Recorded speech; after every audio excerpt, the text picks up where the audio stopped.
Soy Aide Martínez y hoy les voy a hablar sobre la enfermedad de Wilson. Como definición de la patología, tenemos que la enfermedad de Wilson es un trastorno hereditario poco frecuente que se caracteriza principalmente por la acumulación de cobre en órganos vitales, más que nada hígado y cerebro. Esto va a tener un efecto tóxico a lo largo del tiempo y pues va a causar todas las complicaciones de las que vamos a estar hablando el día de hoy. Principalmente en un estado de salud óptimo, absorbemos el cobre de la dieta y nuestro cuerpo es capaz de excretarlo por la bilis. Pero justo en esta enfermedad vamos a ir explicando por qué no se puede excretar de manera adecuada el cobre y por lo que causa todas las complicaciones. Las edades de diagnóstico es un como periodo muy amplio que va de los 5 a los 35 años de edad, pero se han diagnosticado casos tanto antes como después de estas edades, pero eso es como la media. También es importante recalcar que un diagnóstico oportuno puede lograr que el paciente lleve una vida más o menos normal, con algunos como cambios en su dieta y el tratamiento farmacológico, pero fuera de ello se pueden como evitar todas las complicaciones. Aquí resalté que es poco frecuente porque una de cada 30,000 personas tiene esta enfermedad, pero es una de las enfermedades hereditarias con más alta incidencia. Entonces, pues sí hay que tomarla con como la importancia que merece y más que nada en países europeos y en Japón es donde se ha visto una alta en esta enfermedad. Para entrar como en contexto, el cobre es un oligoelemento esencial para el cuerpo. Tiene distintas funciones, entre ellas la producción de energía y metabolismo, tejidos conectivos y sistema inmune, vasos sanguíneos y sistema nervioso. Aquí puse una tablita del National Institute of Health que nos habla de las IDRs de cobre a lo largo de las etapas de la vida y pues recalcando que en periodos muy esenciales como el embarazo y la lactancia es donde más cantidad de cobre necesitamos.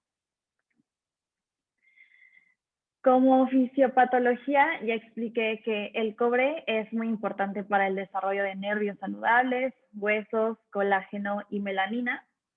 De la dieta es donde absorbemos la mayor parte de cobre y nuestro cuerpo es capaz de excretarlo por la bilis.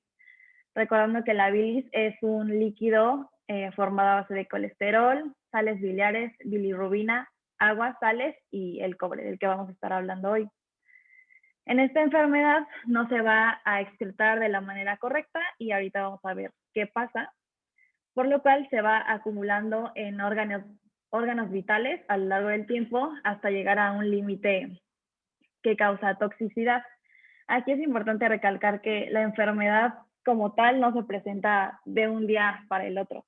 O sea, se tiene que tener el componente hereditario y, por ejemplo, desde que nacen los pacientes pueden tener esta enfermedad, pero hasta que no se acumule una cantidad tóxica en el cuerpo es cuando vamos a empezar a notar los signos y síntomas. Aquí ya entrando más a fondo en la fisiopatología, el cobre se absorbe principalmente en el estómago y el duodeno. De 1.5 a 5 miligramos por día es lo que se absorbe. Entonces, ya que es absorbido en el intestino, se transporta al hígado gracias a la albúmina. Aquí el cobre se extrae del plasma gracias a los hepatocitos, que son las células del hígado, y ya el que no es utilizado para metabolismo celular o alguna otra función, se regresa a la sangre en forma de ceruloplasmina, que es una glucoproteína, también conocida como ferrooxidasa, que es la principal encargada de transportar todo el cobre en sangre. Esta glucoproteína contiene más del 95% del cobre en plasma, nada más para que entendamos como la importancia de esta. Y ya el resto que no es utilizado se va a excretar por medio de la bilis. En esta enfermedad, esta enfermedad se debe a que hay un déficit de la proteína que interviene en todo este transporte intrahepatocitario del cobre. Esto va a impedir que el cobre sea excretado al canalículo biliar, o sea, todas estas, como lo verdecito que se ve en la imagen que puse. Y también en un 90% de los casos va a impedir la incorporación del cobre a la apoceruloplasmina, que es la enzima sin actividad, por lo que la concentración de ceruloplasmina en plasma va a estar reducida. Esta ceruloplasmina es muy importante porque su concentración sérica va a ser utilizada en el diagnóstico diferencial de la enfermedad de Wilson. Así como expliqué, si el cobre no se une a la apoceruloplasmina, que es la enzima inactiva, no se va a poder formar la holoceruloplasmina, que es la enzima ya activa. Entonces, la cantidad de cobre que pase a la sangre lo va a hacer en forma libre, no unida a la ceruloplasmina ni a ninguna otra proteína transportadora, por lo que digamos que va a perder su camino y se va a poder como depositar fácilmente en distintos tejidos, donde se va a ir acumulando y nos van a causar todas las complicaciones que puede tener esta enfermedad. Esta enfermedad es, bueno, los pacientes con enfermedad de Wilson presentan mutaciones en el gen que se llama ATP7B. Este está localizado en el cromosoma 13 y aquí es donde se va a codificar la proteína de la que estábamos hablando, que es necesaria para eliminar el cobre excesivo, digamos, de las células hepáticas a la bilis. También esta enfermedad es de herencia autosómica recesiva. Quiere decir que se necesitan 2 genes mutados, o sea, uno del papá y uno de la mamá, para que se presente. En esta imagen está muy claro cómo es esto de los genes. El gen anormal es el de color naranja. Y si 2 padres se juntan y tienen el gen anormal, tienen 25% de probabilidad de tener un hijo sano, o sea, que no tiene el gen de la enfermedad, entonces no la expresa. Tienen el 50% de tener hijos con un gen anormal y un gen normal, es decir, que no van a expresar como tal la enfermedad, pero son portadores. Y van a tener un 25% de probabilidad de que tengan un hijo con los 2 genes anormales, y esto quiere decir que va a expresar la enfermedad. En cuestión de síntomas, estos se van a dividir en 2 tipos, tanto para la afección hepática o para la afección neurológica que llegan a tener estos pacientes. En cuestiones hepáticas van como de menos a más. Se puede observar una ictericia, elevación de las transaminasas, una cirrosis hepática descompensada o una insuficiencia hepática grave, principalmente si la enfermedad es diagnosticada muy tarde o no se sigue el tratamiento farmacológico. La insuficiencia hepática grave o fulminante es la principal causa de muerte. Si se pueden dar cuenta, estos síntomas no son como específicos de una enfermedad de Wilson, o sea, no pensaríamos luego en eso, sino que pues nos podría hablar de cualquier problema hepático. Entonces, es por eso que el diagnóstico va a ser un poco complicado. Y en cuestiones de la afección neurológica, podemos tener pacientes con un trastorno del movimiento, disartria, que es una debilidad de los músculos que se usan para hablar, por lo que pueden presentar una habla lenta y confusa, disfagia, temblores y distonia, que son contracciones musculares involuntarias, y una alteración de la conducta. Estas afecciones neurológicas principalmente se ven en adultos jóvenes, y aquí puse esto de el anillo de Kaiser-Fleischer, que vamos a hablar de esto más adelante, pero es un signo que principalmente se va a dar en los pacientes adultos jóvenes con alguno o más de estos signos neurológicos. Y también Puse esta imagen de los medicamentos porque si no se llega al tratamiento oportuno y con dosis de mantenimiento, las complicaciones pueden ser pues hasta mortales. Entonces es por eso que el diagnóstico oportuno es esencial. Para el diagnóstico médico, como ya les había dicho, los signos y síntomas son parecidos a otras hepatopatías. Entonces, más que nada se llega al diagnóstico de enfermedad de Wilson al ir descartando y al obtener muchísimos más datos bioquímicos. En cuanto a eso, tenemos que se necesita un análisis de sangre y de orina. Con los análisis de sangre se puede checar el funcionamiento del hígado y verificar que los niveles de la ceruloplasmina estén pues adecuados, porque si están bajos podría ser como un foco de atención para enfermedad de Wilson. A la vez, el cobre en orina es importante pues cuantificarlo y si está más alto de estas cantidades en 24 horas, también sería como ahí un poquito de atención. En cuestión del examen ocular, aquí me voy a adelantar un poco para que lo vean. Tenemos los anillos de Kaiser-Fleischner o otra, pues como signo que se llama catarata en girasol. Entonces aquí con un microscopio el oftalmólogo puede revisar que justo haya como la presencia de este anillo que es por acumulación de cobre en los ojos y se puede ver como la manchita de color casi cobre aquí en los ojos y se va a presentar en el 50% de los pacientes. O sea, no todos los pacientes con enfermedad de Wilson van a tener este signo, pero si lo tienen más uno de los síntomas o signos neurológicos, ya es casi seguro que se va a tener esta enfermedad. Y me regreso. En cuestión de concentraciones hepáticas de cobre y biopsia, esto es como el gold estándar para el diagnóstico de la enfermedad, porque pues nos van a ayudar a detectar el exceso de cobre.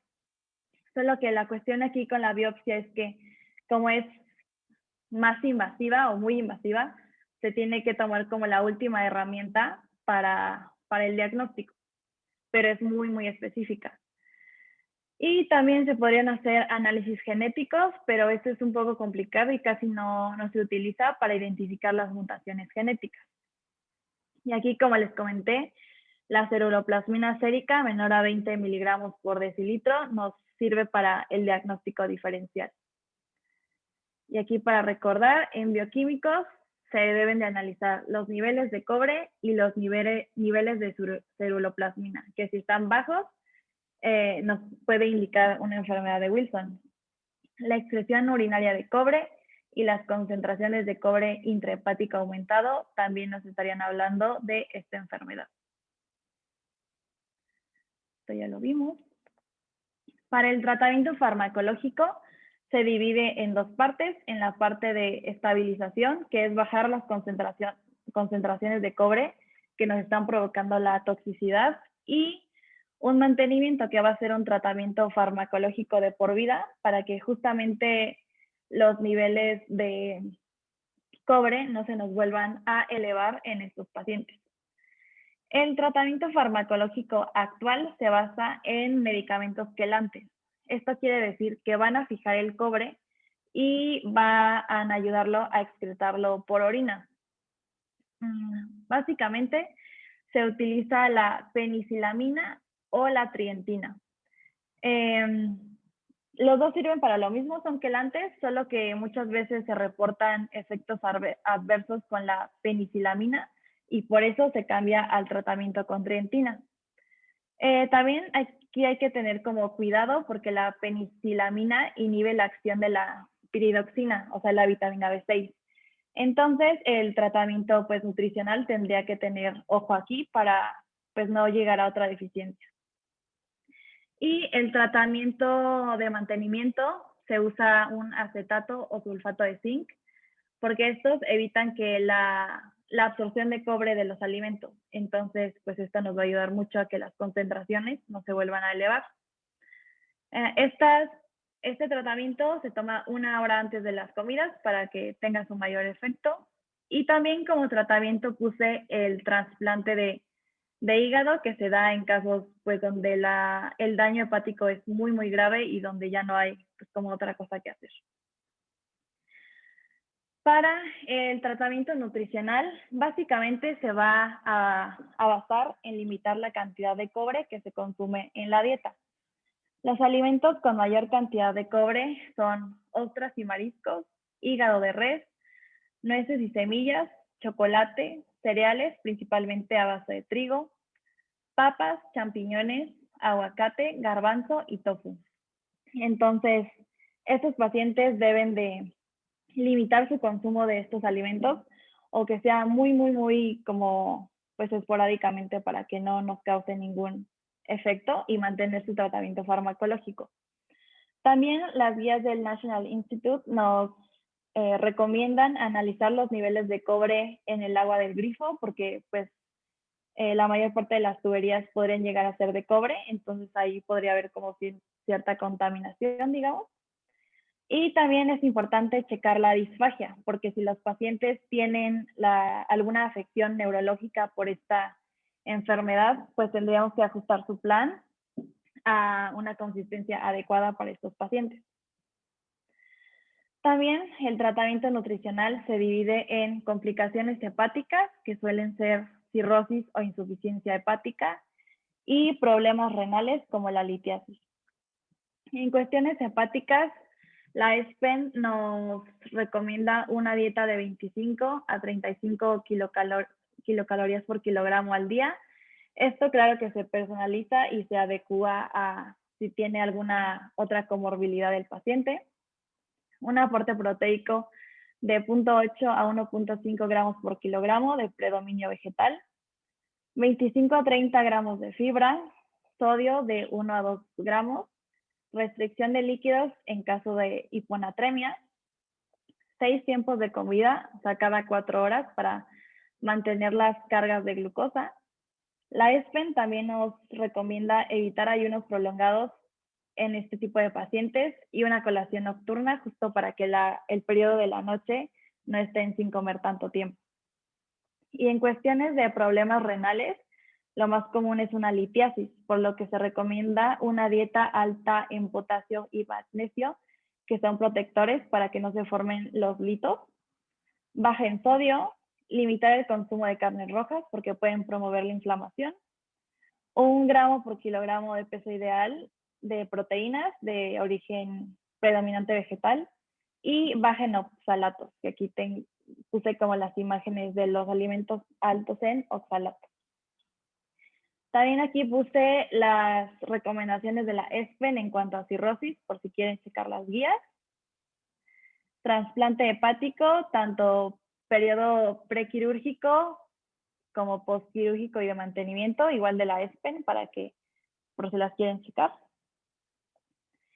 Y en cuanto al tratamiento de terapia física, este es muy importante desde el momento de diagnóstico porque tienen el objetivo de prevenir, disminuir o detener el avance principalmente de las alteraciones y complicaciones neurológicas que pueden tener los pacientes con esta enfermedad.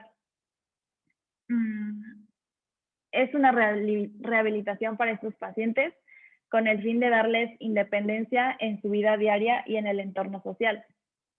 Aquí se va a trabajar fuerza muscular y resistencia, marcha para mejorar la coordinación y el control, equilibrio, coordinación y propiocepción.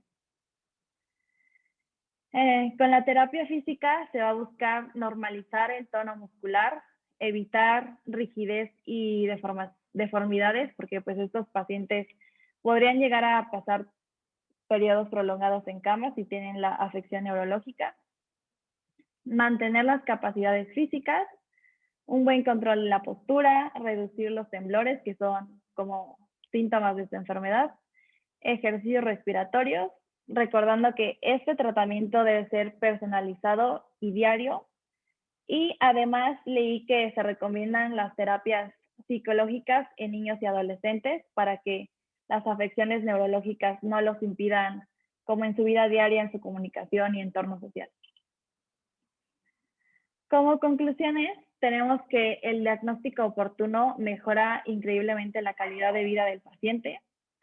Se deben de prestar mucha atención a factores genéticos o de herencia, es decir, si tus papás o familia cercana padecen esta enfermedad, pues tú tendrías que estar como muy al pendiente de esto, porque pues es probable que podrías padecerla tú. Es una enfermedad que requiere de un equipo multidisciplinario, tanto de doctores, nutriólogos y de terapia física.